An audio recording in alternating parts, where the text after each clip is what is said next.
Welcome back to a new video. If we agree that we should not reinvent the wheel and we should not repeat mistakes, then I think we need to share our experience. So in this series of videos, we will go through some of the very important stuff I found during my maintenance and workaround. It's required that we go and change an annunciator panel. It's first out panel which is connected to two compressors, identical compressors, in one of the oil and gas field. So both compressors connected each one to a local marshalling panel, and the marshalling panel it's connected to the annunciator and also to the MCC. If you look closer to each one of those compressors, when it's connected to the P1 and P2, I found that compressor 1 should be connected to LP1. It was in fact connected to LP2. Still, the compressors are running, no problems, everybody is happy. But the problem is if you do a maintenance while you're thinking you are working on compressor 1, you'll be actually working on compressor 2. There was no sign on the drawing. There was no change on the tags of the wire tags inside the cabinet. There is no mentioning even in the tag on name on each one of the compressors or the cabinets.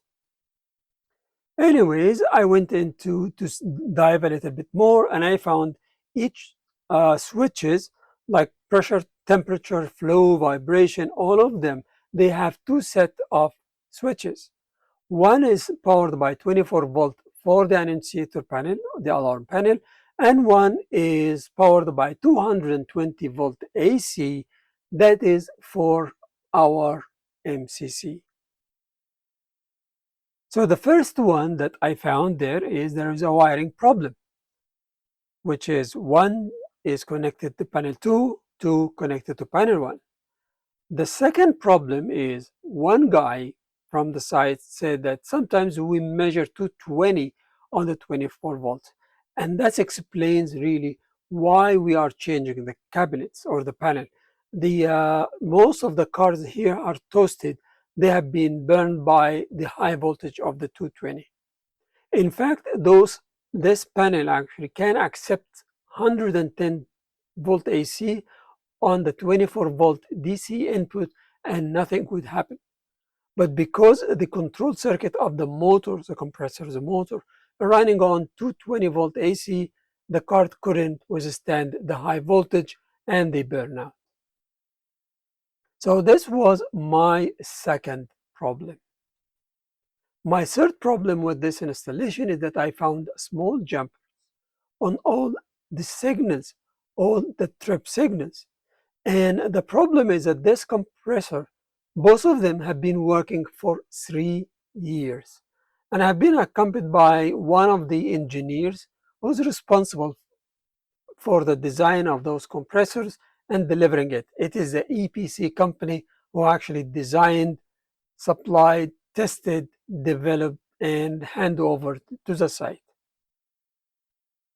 So what I started to do in the beginning, I should only change the panel, the alarm panel, but I was talking to the plant manager and the engineer, and we went through the wiring, and I could find one of the wires. One of the wires is crossed somewhere, and I think that was the problem, was feeding back the 220 on the 24 volt. So we clear it, and then the guy said, oh, let's remove all the jumpers, and let's test the compressor. If it trips when you have the signal of the pressure or temperature or vibration, trips the unit. And we tested and everything fine, and I went home happy. Everybody was happy. So did you figure out what I did wrong? In fact, I should only change this panel. Now I went into an extra exercise of debugging the system and also to commission the unit. Obviously, this unit was not commissioned at all and not being properly handed over to the site. I'm not an expert in the compressors, so I should not take the responsibility of starting up these compressors. I should, before I go into any other work except then changing the cabinet, the alarm panel, is to sit with them and put in a piece of paper minutes of meeting stating that we have a problem here and there, and we agreed that I will do this and this and that.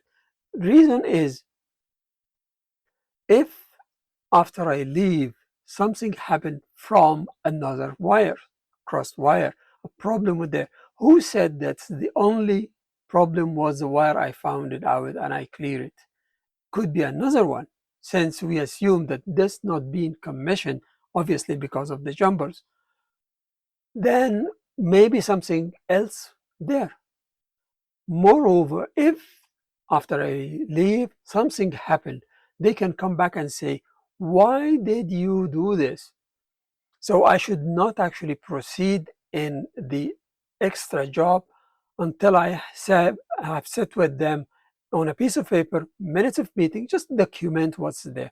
So before you go into above and beyond what you are expected to do, make sure that there is no responsibility or something can come back and bite you. So make sure that you have proper documentation and backup document for what you are doing. Thank you. And if you have came across a similar situation, let us know and put something in a comment and let us all share our experience. Thank you, and let's meet in a new video.